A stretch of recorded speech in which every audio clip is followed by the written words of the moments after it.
Welcome friends. तो हम लोग अपनी MCQ सीरीज़ का एक नया वीडियो लेके आ गए हैं। इसमें हम 23 जनवरी से 29 जनवरी के बीच के जो न्यूज़ होंगी the Hindu and Indian express से, उसके उन न्यूज़ के बेसिस पे कुछ MCQs बना के आपके सामने प्रेजेंट करेंगे। और हम लोग ट्राई ये करेंगे कि हम लोग इन MCQs के थ्रू, इन क्वेश्चन के थ्रू उन न्यूज़ को भी कवर कर लें। तो इस सीरीज़ में 10 क्वेश्चन रहेंगे MCQs के, 5-5 के 2 वीडियो आएंगे। मतलब एक वीडियो में 5 MCQs रहेंगे, दूसरे में 5 MCQs रहेंगे, जैसे कि हमारा लास्ट वीडियो में था। तो उसी पैटर्न को हम लोग फॉलो करते रहेंगे। और एक आपकी स्क्रीन पे एक क्वेश्चन आएगा और उसके बाद कुछ हम लोग अराउंड 30 सेकेंड 40 सेकेंड का टाइम देंगे जिसमें आपको आंसर करना होगा। उसके बाद हम लोग आंसर डिस्कस करेंगे और उसका एक्सप्लेनेशन भी डिस्कस करेंगे। तो friends, welcome to our channel Wisdom and let's get started. तो ये रहा आपका पहला क्वेश्चन। पहला क्वेश्चन ये कहता है, recently the term short selling was in news in the context of stock and share market. Which of the following best describe the term? It means selling of short-term government securities in return of long-term government securities. B, it means panic selling by retail investors on the stock exchange. C, it is an investment strategy that speculates on the decline in the share or other security price. D, it is a short circuit device on the stock exchange which would stop trading if it suspect too much volatility in the index movement.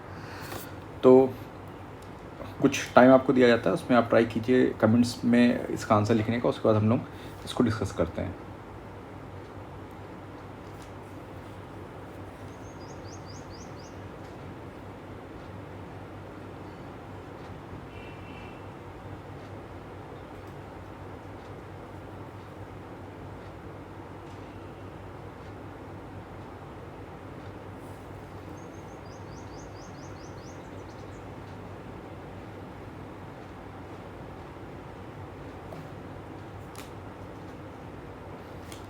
तो चलिए हम लोग इसका answer देख लेते हैं। इसका answer क्या है? इसका आंसर है सी। ए भी नहीं इसका आंसर, बी भी नहीं है और डी भी नहीं है। इसका आंसर है सी। ये एक इन्वेस्टमेंट स्ट्रैटेजी होती है जो कि जिसको एडवांस इन्वेस्टर्स जो होते हैं, जो स्टॉक मार्केट के ऊपर ट्रेड करते हैं, वो यूज़ करते हैं प्रॉफिट बनाने के लिए, खासकर तब जब किसी स्टॉक प्राइसेस में डिक्लाइन हो रहा हो, कोई डिक्रीज कर रहा हो। तो इसको प्रॉपर एक्सप्लेनेशन हम लोग देखते हैं। तो उससे पहले हम लोग ये देख लेते हैं कि ये क्वेश्चन आया कहाँ से, ये न्यू बना कहाँ से। तो ये बहुत फेमस आपको मालूम है इंसिडेंट है, अदानी वाला, जिसमें एक हिंडनबर्ग रिसर्च टीम है US में। ये शॉर्ट सेलर भी हैं, ये शॉर्ट सेलिंग भी करते हैं और साथ साथ ये एक इनकी रिसर्च फर्म भी है जिसमें ये कंपनीज़ की अकाउंट्स वगैरह, ऑडिट्स वगैरह के बारे में पता लगाते हैं कि किस कंपनी के जो स्टॉक्स हैं वो मतलब ज़्यादा ओवर वैल्यूड तो नहीं है, या फिर किसी कंपनी का ऑडिट सही हो रहा है कि नहीं, या स्टॉक प्राइसेस प्रॉपर इवैल्यूएशन के अकॉर्डिंग है नहीं। तो ये सब चीज़ें लोग थोड़ा रिसर्च करते हैं, कंपनीज़ के अकाउंट्स, ऑडिट, ये सब रिपोर्ट्स वगैरह पढ़ते हैं, उसके बाद अपनी रिपोर्ट निकालते हैं। तो ये 28 जनवरी का है। वैसे तो ये न्यूज़ लगातार रहती है, मतलब लगातार कई अभी भी न्यूज़ में है इस टाइप, ये अदानी वाला। तो उसी के बेसिस हमने बनाया है। इंडियन एक्सप्रेस में थी और हिंदू में भी थी ये। तो ये करते क्या है हिंडनबर्ग, ये शॉर्ट सेलर है। शॉर्ट सेलिंग क्या होता है वो हम लोग देख लेते हैं कि शॉर्ट सेलिंग होती क्या है। तो ये एक स्ट्रैटेजी है जिसको इन्वेस्टर्स यूज़ करते हैं, खासकर तब जब वो किसी की स्टॉक प्राइस डिक्लाइन हो रहा हो, उसके बेसिस पे प्रॉफिट कमाते हैं। तो इन्वेस्टर्स क्या करते हैं कि सपोज़ अगर किसी स्टॉक का प्राइस 100 रुपये है और वो कम हो रहा है और ये शॉर्ट सेलर्स देख रहे हैं कि ये इसका कम हो रहा है, तो वो सोचते हैं कि इसके ऊपर प्रॉफिट कमाया जाए। तो वो कैसे करते हैं, वो स्टॉक ब्रोकर होता है, उससे कुछ उस पर्टिकुलर कंपनी के शेयर्स वो लोग बोरो करेंगे और उसको फिर उन शेयर्स को ये 90 रुपये पे बेच देंगे। जब 90 रुपये में उन्होंने बेच दिया, फिर जब ये 90 स्टॉक एक्सचेंज से और रिड्यूस होएगा इसका, ये 80 पे आएगा, तो इसको वापस ख़रीद लेंगे।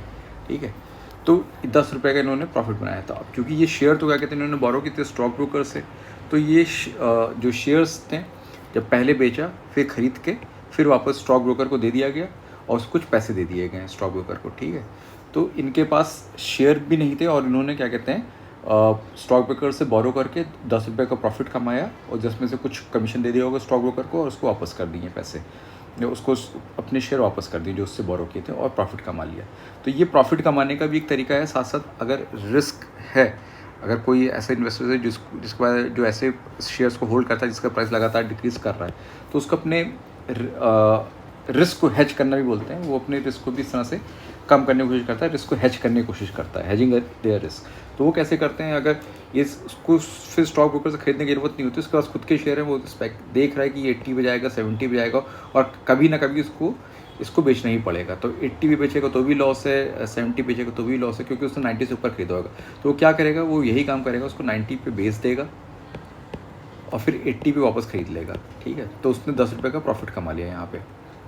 फिर 80 पे जब खरीदा, फिर 80 पे फिर वापस बेचेगा, उसको बेचने होगा, खरीदने वाला कोई मिल जाएगा, और फिर 70 के अराउंड जब जाएगा और कम होगा तो फिर खरीद लेगा। तो इस तरह से वो बार बार अपना प्रॉफिट कमा रहा है, प्रॉफिट या पैसे बना रहा है इस डाउनवर्ड मूवमेंट पे ही। ठीक है, और अपना रिस्क कम करता जा रहा है, क्योंकि अल्टीमेटली जब वो अगर 100 का शेयर है और वो 70 पे अल्टीमेटली बेच रहा है, तो क्या है उसका, अगर सीधे 100 का शेयर 70 बेच देगा तो 30 रुपये का लॉस है। लेकिन उसने क्या किया, 100 के शेयर को बीच में 2 बार शॉर्ट सेलिंग करी, 10-10 रुपये का प्रॉफिट कमाया, और अल्टीमेटली उसने 30 रुपये के लॉस पे 20 रुपये का प्रॉफिट, उसका नेट लॉस 10 रुपये का ही हुआ। तो इस तरह से वो लोग अपने रिस्क को, डाउन साइड रिस्क होता है उसको भी इन्वेस्टर्स हेज करते हैं। ठीक है, और ये या फिर स्टॉक ब्रोकर से ये लोग बोरो करके जो इन्वेस्टर्स होते हैं वो इसके ऊपर सीधे डायरेक्टली प्रॉफिट कमा लेते हैं। तो ये पूरा मैकेनिज्म है जिससे शॉर्ट सेलिंग होती है, और हिंडनबर्ग भी इसी तरह का ही काम करता था यूएस में। साथ साथ उनकी एक रिसर्च फर्म भी थी, उन्होंने अभी अदानी के बारे में एक रिपोर्ट निकाली कि अदानी के जो शेयर्स हैं, अदानी के जो फर्म्स हैं, उनकी इतनी वैल्यू है नहीं मार्केट में, किसी और प्रैक्टिसेस के थ्रू, करप्ट प्रैक्टिसेस के थ्रू अदानी की फर्म्स ने अपने शेयर्स की वैल्यू बढ़ा रखी है, एक्चुअल में उतनी वैल्यू है नहीं, और ऑडिट में भी इनके प्रॉब्लम है, जिसकी वजह से ये अदानी की जो कंपनीज़ हैं, अदानी ग्रुप ऑफ कंपनीज़, वो गिरने लगे, और इस पर इन्होंने, हिंडनबर्ग ने शॉर्ट सेलिंग की होगी और उन्होंने कुछ पैसे कमाए होंगे। तो ये इस तरह से मैथड से शॉर्ट सेलिंग करके वो लोग पैसे कमाते हैं। हिंडनबर्ग एक ऐसी शॉर्ट सेलर फर्म है, उसके अलावा और भी कई हैं। तो शॉर्ट सेलिंग का ये मैकेनिज्म है, ये एग्ज़ाम के पर्सपेक्टिव से इंपॉर्टेंट है, ये आ सकता है। लेकिन इसमें ये होता है कि एक रिस्क भी होता है जो शॉर्ट सेलिंग कर रहा है, कि सपोज़ उसने 100 पे ख़रीदा, 100 पे बेचा और 90 पे ख़रीदा, 10 रुपये का प्रॉफिट कमाने के उद्देश्य से। लेकिन क्या होगा, वो 100 पे उसने स्पेकुलेट किया था कि डिक्रीज़ होएगा इसका प्राइस, लेकिन वो प्राइस बढ़ जाता है, 110 पहुँच जाता है। तो जब 110 पहुँच जाएगा तो उसको तो ये स्टॉक ब्रोकर को पैसे वापस ही करने हैं, तो उसको उल्टा 10 रुपये प्रॉफिट कमाने की जगह उसको 100 का उसने बेचा, फिर फाइनली क्या कहते हैं 110 में ख़रीदेगा और स्टॉक ब्रोकर को वापस कर देगा ये जो उसने शेयर लिया होगा। तो उसको 10 रुपये का अल्टीमेटली लॉस हो गया। तो इसमें लॉस जो होता है कभी शॉर्ट सेलिंग में ज़्यादा भी हो सकता है, खास, और तब जब जो शेयर के प्राइसेस हैं वो डिक्रीज़ होने के बजाय इंक्रीज़ हो जाते हैं, तो इनको काफ़ी लॉस बेयर करना पड़ जाता है। तो कितना भी नंबर स्टॉक प्राइस बढ़ जाएंगे तो इनका जो रिस्क एक्सपोजर होता है इस चीज़ में वो भी काफ़ी ज़्यादा होता है। इसीलिए एडवांस मैकेनिज़्म है ये मतलब जो नए इन्वेस्टर्स होते हैं, रिटेल इन्वेस्टर्स होते हैं, जो न्यूबीज़ होते हैं, उनके लिए ये थोड़ा डिफ़िकल्ट होता है। तो चलिए हम लोग नेक्स्ट क्वेश्चन पे चलते हैं। नेक्स्ट क्वेश्चन क्या रहा हमारा? नेक्स्ट क्वेश्चन ये है, इसको मैं रीड कर देता हूँ आप लोगों के लिए, कि which of the following are the right bank tributaries of the Indus river? Gilgit, Shyok, 3rd Astor, 4th Kabul, 5 Zaskar, 6 Gomal. अब इसमें आंसर है, select the correct answer using the code below. 1 2 4 5 only, 1 2 4 1 2 4 and 6 only, 3 4 and 5 only, 2 3 4 and 5 only. तो इसका answer आपके सामने आता है, तो 30 सेकेंड्स के बाद।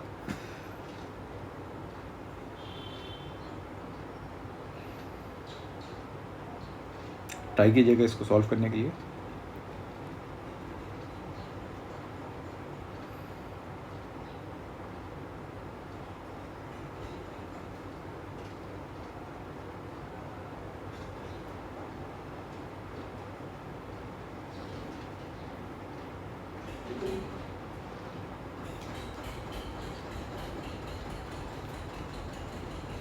तो चलिए इसका आंसर हम लोग देख लेते हैं। आंसर क्या है इसका?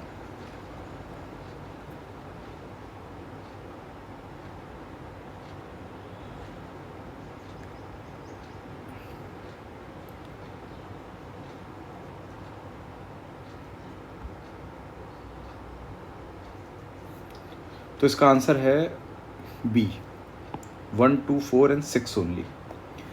और 1, 2, 4, 6 कौन सी रिवर है? गिलगित, श्योक, काबुल एंड कोमल। ये चारों ही राइट बैंक ट्रिब्यूटरीज हैं। बाकी जो दो हैं एस्टर और जस्कर, ये लेफ्ट बैंक ट्रिब्यूटरीज हैं। तो इसका हम लोग मैप देख लेते हैं। मैप से ही समझ में आएगा कि कौन सी राइट बैंक है, कौन सी लेफ्ट बैंक है। तो ये इंदस फ्लो कर रही है यहाँ से लेके, ये इसका फ्लो का डायरेक्शन है। तो आप यहाँ से देखोगे तो जो रिवर इस साइड से आएंगी ये इसके राइट बैंक ट्रिब्यूटरीज हैं, और जो रिवर इस साइड से आएंगी वो इसकी लेफ्ट बैंक ट्रिब्यूटरीज हैं। तो राइट बैंक ट्रिब्यूटरीज में कौन कौन सी हैं? श्योक है, हमने देख लिया, गिलगित है, हमने देख लिया, काबुल है, और गोमल जो है वो ये है यहाँ पे। तो ये चारों इसके राइट बैंक ट्रिब्यूटरीज हैं। और जो लेफ्ट बैंक ट्रिब्यूटरीज हैं वो कौन सी हैं? जस्कर जिसको हम लोग बोलते हैं। और यहाँ पे एक रिवर है एस्टर, जो शो नहीं की गई है, ये लेफ्ट बैंक ट्रिब्यूटरीज हैं। तो इस मैप के थ्रू आप देख सकते हैं कि और भी रिवर्स हैं जो इंदस की, जो कि राइट बैंक और लेफ्ट बैंक ट्रिब्यूटरीज हैं, जिसको हम लोग यहाँ पे देख सकते हैं। जैसे स्वात है, कुनार है, कुंदर है, जोब है। तो ये सब भी इंपॉर्टेंट हो सकती है एग्जाम पर्सपेक्टिव से, क्योंकि मेनली हम लोग ये जो पंचनाद रिवर होता है इन पर फॉलो करते हैं, झेलम, चेनाब, रावी, सतलज एंड ब्यास। लेकिन इंदस की इसके अलावा भी काफ़ी ट्रिब्यूटरीज हैं जो हमारे एग्जाम्स के लिए इंपॉर्टेंट हो सकती हैं वो। और ये क्वेश्चन हमने बनाया कहाँ से? ये क्वेश्चन हम लोगों ने जो इंदस ट्रीटी नोटिस जो इंडियन गवर्नमेंट ने पाकिस्तान को दिए कि ट्रीटी के टर्म्स चेंज करने चाहिए, या ट्रीटी के टर्म्स को हम लोग को रीनेगोशिएट करना है, तो उसके लिए ही ये जो इंदस वाटर ट्रीटी है ये न्यूज़ में थी। 28 जनवरी 2023 के इंडियन एक्सप्रेस के उसमें ये आया था आर्टिकल, और वहाँ से हमने आर्टिकल उठाया। तो ये ट्रीटी चूँकि नोटिस में थी, तो हम लोगों ने इंदस के ही ट्रिब्यूटरीज के ऊपर क्वेश्चन बनाने की कोशिश करी है। तो चलिए नेक्स्ट क्वेश्चन की तरफ आगे बढ़ते हैं हम लोग। ये रहा नेक्स्ट क्वेश्चन, मैं रीड आउट कर देता हूँ आपके लिए। Recently, Indian stock markets have transitioned to T+1 settlement cycle. Which of the following statements are true with respect to T+1 settlement cycle? First, it will increase the liquidity in the Indian stock market. It may increase the foreign investment in the Indian share market. India is the second country after USA to have transited to the T+1 settlement cycle. Select the correct answer using the code below. 1 only, B 1 and 2 only, C 2 and 3 only, D 1, 2 and 3 only. तो try कीजिए इसको answer करने के लिए, फिर हम लोग आगे बढ़ते हैं, इसका आंसर देखते हैं हम लोग।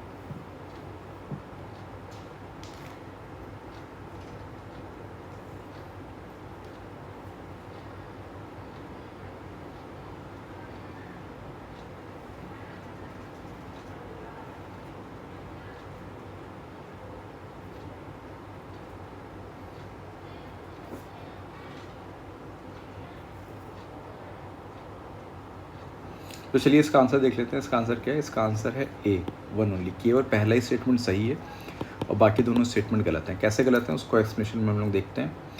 और उससे पहले हम लोग देख लेते हैं ये आर्टिकल आया कहाँ से। 29 जनवरी 2023 द हिंदू का न्यूज़ है ये, और जो कि अभी Indian stock market T+2 system पे ऑपरेट करती हैं, वो अब T+1 के ऊपर ट्रांजिशन कर रहे हैं। तो ये आर्टिकल उसके ऊपर ही बना था और उससे ही हम लोग ने एक क्वेश्चन बनाया, और उसके लिए हम लोग एक्सप्लेनेशन करने के लिए T+2 T+1 के क्या मैकेनिज्म उसको देख लेते हैं। तो T+1 सेटलमेंट क्या है?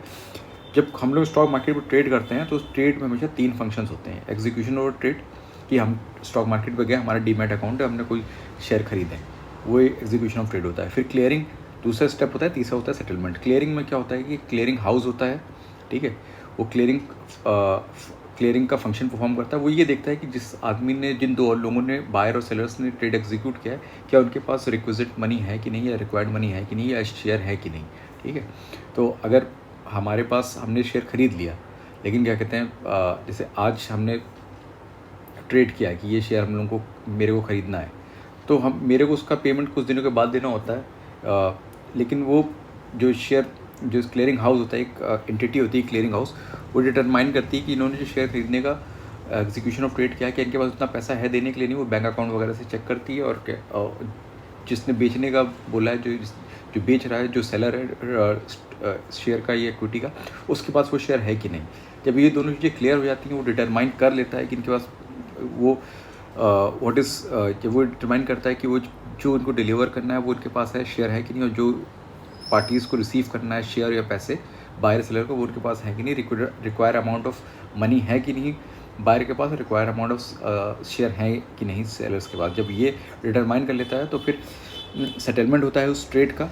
फिर जो पैसे होते हैं वो बायर के अकाउंट से डेबिट होकर सेलर के अकाउंट में चले जाते हैं, और सेलर के जो डीमैट अकाउंट होता है वहाँ से शेयर की एक डीमैट कॉपी यहाँ से हटा के क्लियरिंग हाउस एक डीमैट कॉपी बायर के पास पहुँचा देता है। तो ये जो होता है पूरा execution of trade, clearing, settlement, ये पूरा फंक्शन है, ये स्टॉक मार्केट में पूरा ट्रेड प्रोसेस होता है।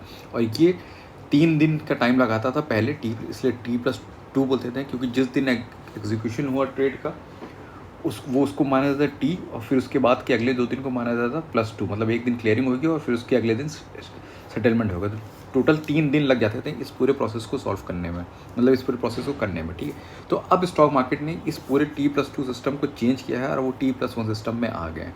उसमें ये क्या होगा कि आपका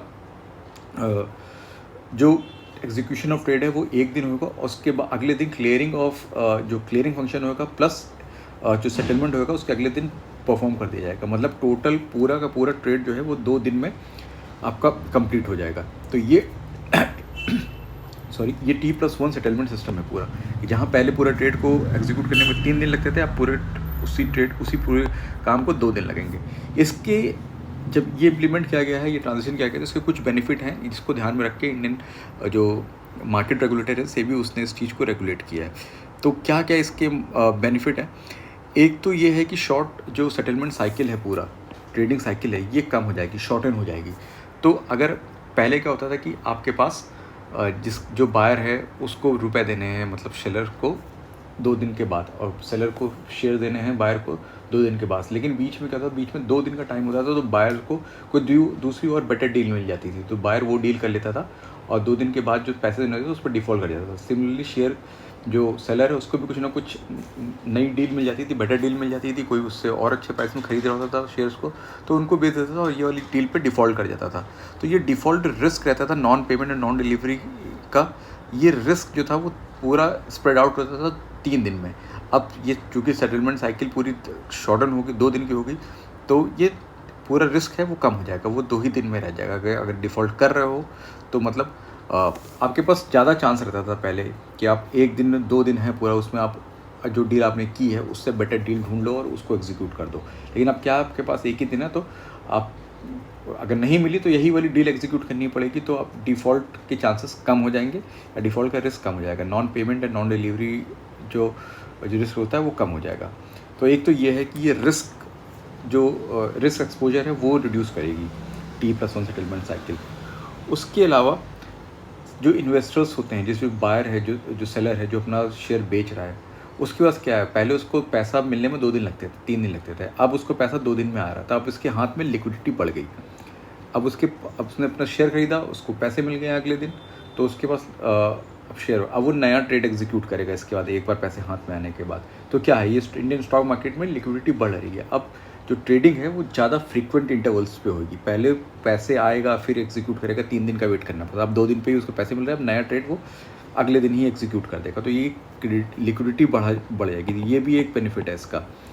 और जब लिक्विडिटी बढ़ेगी तब एक चीज़ ये होगा कि इन्वेस्टर्स जो होते हैं, जो ये ट्रेड करते हैं, वो मतलब शेयर्स वो डायरेक्टली पार्टिसिपेट नहीं कर पाते हैं, वो शेयर ब्रोकर्स के थ्रू करते हैं। तो जितनी पहले 3 दिन में एक ट्रेड एग्जीक्यूट करेंगे, अब 2 दिन में एक एग्जीक्यूट करेंगे, तब वो ज़्यादा ट्रेड एग्जीक्यूट करेंगे, तो वो जो स्टॉक ब्रोकर है उससे ही मतलब बार बार शेयर लेंगे, उसके थ्रू शेयर बेचेंगे, खरीदेंगे, तो ये शेयर ब्रोकर्स की जो कमीशन है ये बढ़ जाएगा। तो ये भी एक T+1 सेटलमेंट साइकिल का इम्पोर्टेंस है कि जब ब्रोकर्स का कमीशन बढ़ेगा, उनको फ़ीस ज़्यादा मिलेगी, तो वो ज़्यादा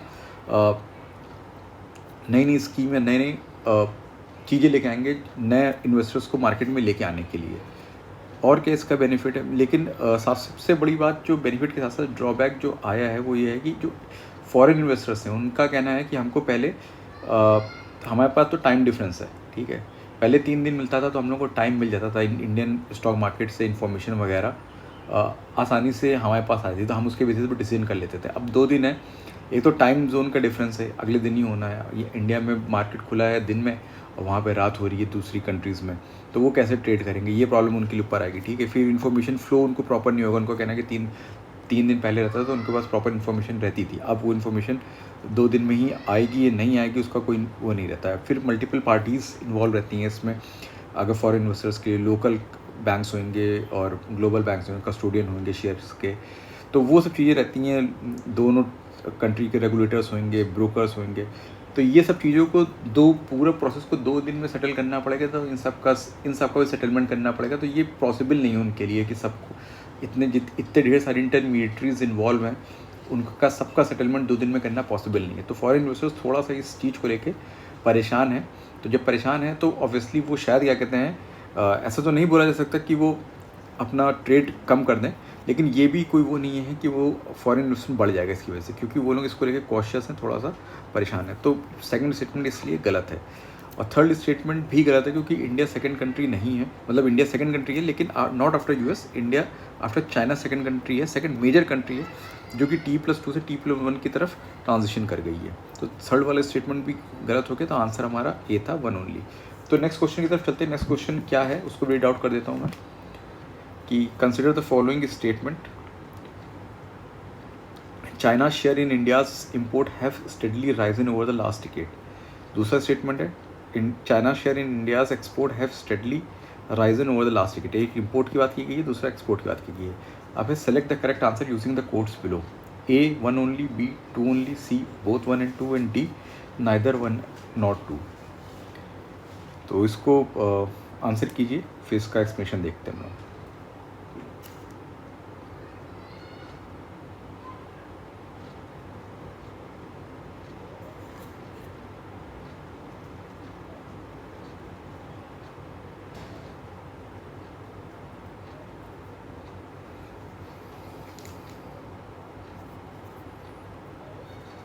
तो इसका आंसर है डी, नाइदर 1 नाइदर 2। जो चाइना का शेयर है इन इंडिया एक्सपोर्ट में वो स्टेडली राइज नहीं हुआ है लास्ट डिकेड, और ना ही चाइना का शेयर जो इंडियन एक्सपोर्ट में वो स्टेडली राइज हुआ है लास्ट डिकेड में।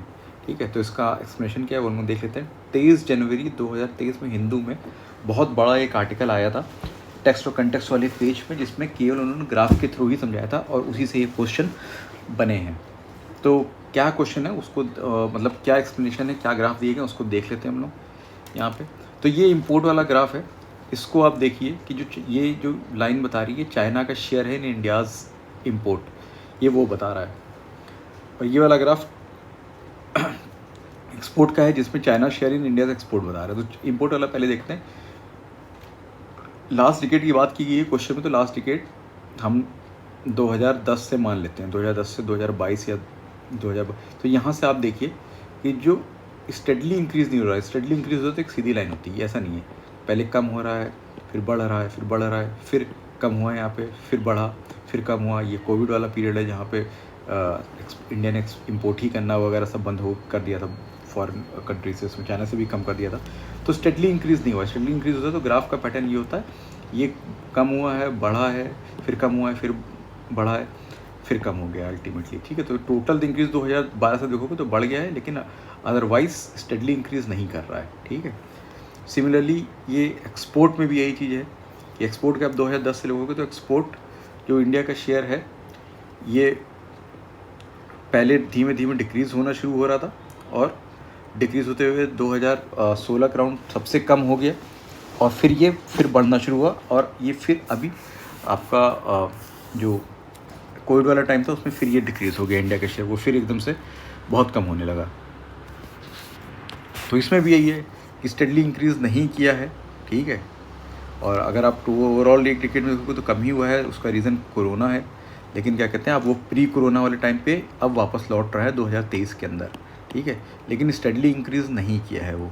ठीक है, अगर 2023 में देखोगे तो उसके हिसाब से जो शेयर है एब्सोल्यूट टर्म में तो इंडिया का शेयर इंक्रीज़ कर ही रहा है, लेकिन मतलब आपका कई रीज़न है जिसकी वजह से, एक तो कोरोना है, और इंडिया डी कपलिंग भी करना चाह रहा है। इसकी वजह से जो चाइना का शेयर है इंडियन एक्सपोर्ट, जो इंडिया एक्सपोर्ट करता है चाइना को, वो कम हो रहा है या फिर स्टेडली इंक्रीज़ नहीं हो रहा है।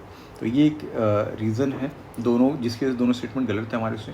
लेकिन इस ग्राफ में जो हिंदू में निकला है, उन्होंने कुछ और भी इंपॉर्टेंट चीज़ें बताई हैं कि जो इंडिया के मोस्ट एक्सपोर्टेड आइटम क्या हैं चाइना को। उसमें आयरन ओर्स वगैरह देख सकते हैं, पेट्रोलियम ऑयल जो होता है, रिफाइंड पेट्रोलियम ऑयल वो जाता है, सेमी फिनिश गुड जाते हैं, श्रिम्स और प्रॉन फिशरीज़ के प्रोडक्ट जाते हैं, कॉपर, केमिकल्स जाते हैं बड़ी दूसरे इंडस्ट्रियल केमिकल्स बनाने के लिए, एल्युमिनियम आर्टिकल्स। तो ये सब आप देखिए रॉ मटेरियल या फिर इंटरमीडिएट गुड्स के नेचर का है, सॉल्ट, सल्फर स्टोन, ये सब जाता है, फिनिश गुड नहीं आते हैं। लेकिन जो इम्पोर्ट होता है इंडिया में चाइना से, वो सारे फिनिश गुड होते हैं, इलेक्ट्रॉनिक आइटम्स होते हैं, इंटीग्रेटेड सर्किट्स होते हैं, रेडियो टीवी के पार्ट्स होते हैं, टेलीफोन के पार्ट्स होते हैं, सेमी कंडक्टर डिवाइसेस होती हैं, लैपटॉप, पाम टॉप, सब देखिए आप, ये केमिकल्स, यहाँ से केमिकल जा रहे हैं, वहाँ से क्या कहते हैं पूरा फुली प्रोसेस्ड होकर आ रहे हैं, ठीक है, फर्टिलाइज़र वहाँ से आता है।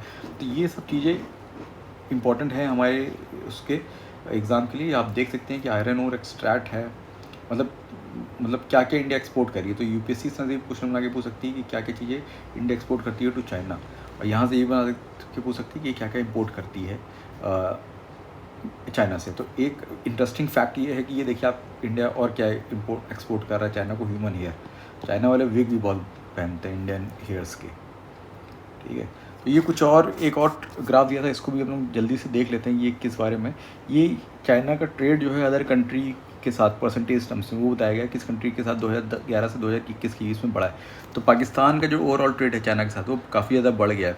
एक टाइम पे 14 एक्सपोर्ट इंपोर्ट मिला के जो टोटल इंटरनेशनल ट्रेड करता था पाकिस्तान पूरे वर्ल्ड के साथ, उसमें तो 14.8 वो चाइना का करता था, अब वो 28.3 नियरली डबल हो गया है। रशिया का भी बढ़ गया क्योंकि रशिया के ऊपर सैंक्शन लग गए हैं, तो रशिया ऑब्वियसली 2021 का है, लेकिन अभी और ज़्यादा बढ़ गया है। रशिया वैसे भी क्या कि चाइना की तरफ एम्ब्रेस हो रहा था, रशिया चाइना एम्ब्रेस जिसको बोलते हैं। तो उसकी इंपोर्ट एक्सपोर्ट डिपेंडेंसी या ट्रेड डिपेंडेंसी चाइना के ऊपर बहुत बढ़ गई रशिया के साथ। सिमिलरली इंडिया के नेबर्स में एक श्रीलंका है, श्रीलंका की भी ट्रेड डिपेंडेंसी या ट्रेड जो है चाइना के साथ वो बढ़ गया। लेकिन यूएस का जो ट्रेड है वो ऑलमोस्ट सेम है, 18.4 था, 18.4। यूएस अपना ट्रेड जो है इंपोर्ट एक्सपोर्ट चाइना के साथ ना बढ़ाना चाह रहा है, और इनफैक्ट वो आने वाले कुछ सालों में उसको कम ही करेगा, ठीक है। तो ये हमारा क्वेश्चन नंबर 4 हो गया। क्वेश्चन नंबर 5 की तरफ चलते हैं।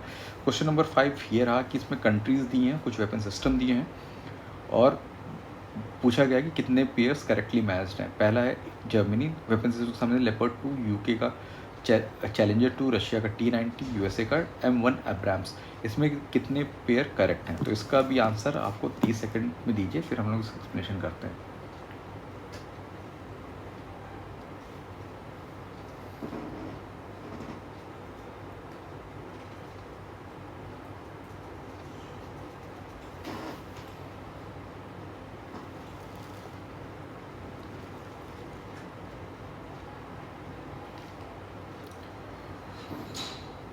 तो चलिए इसका आंसर देख लेते हैं। इसका आंसर क्या है? इसका आंसर है हमारा डी, चारों के चारों पेयर्स करेक्ट हैं। और क्योंकि जो लेपर्ड 2 है वो third generation main battle tank, जिसको हम लोग शॉर्ट फॉर्म में MBT बोल सकते हैं, वो जर्मनी का है। जर्मनी नाजी जर्मनी थी तब, नाजीज़ के पास एक बहुत मतलब ख़तरनाक वाला टैंक था, इसको टाइगर वो लोग बोलते थे। जैसे टाइगर का ही आगे चल के मॉडिफाइड फॉर्म है लेपर्ड 2, ठीक है।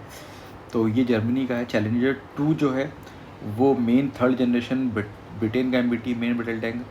रशिया का T-90 है, जो रशिया का 1970s में एक और वर्जन चलता था T-72, उसका ही अपग्रेड वर्जन है T-90, ये भी थर्ड जनरेशन रशिया का। यूएस का जो M1 एब्राम्स है ये भी करेक्ट है, ये यूएस का मेन बैटल टैंक है, ठीक है। और जैसे इंडिया के main battle tanks Arjun and Bhishma हैं। तो ये मेन एक्सप्लेनेशन रहा। और ये आर्टिकल भी हमने 29 जनवरी 2030 के जो हिंदू न्यूज़पेपर था उसमें आया था, फायर ऑन व्हील्स करके था।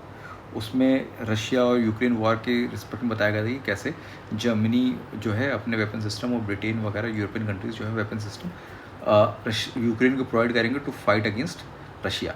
तो उसके रिस्पेक्ट में उन लोगों ने ये चैलेंजर 2 का भी नाम लिया है, लेपर्ड 2 का भी इसमें नाम लिया गया है, ठीक है। तो ये वहीं से क्वेश्चन बनाया गया था। तो चलिए ये हमारा वीडियो का 5 क्वेश्चन का एंड आ गया, और हम लोग अब मिलते हैं अपने नेक्स्ट वीडियो में। तो क्वेश्चन पसंद आए हो आपको तो लाइक कीजिएगा, कमेंट कीजिएगा नीचे, और हमारे चैनल विजडम को सब्सक्राइब कीजिएगा। तो मिलते हैं नेक्स्ट वीडियो में।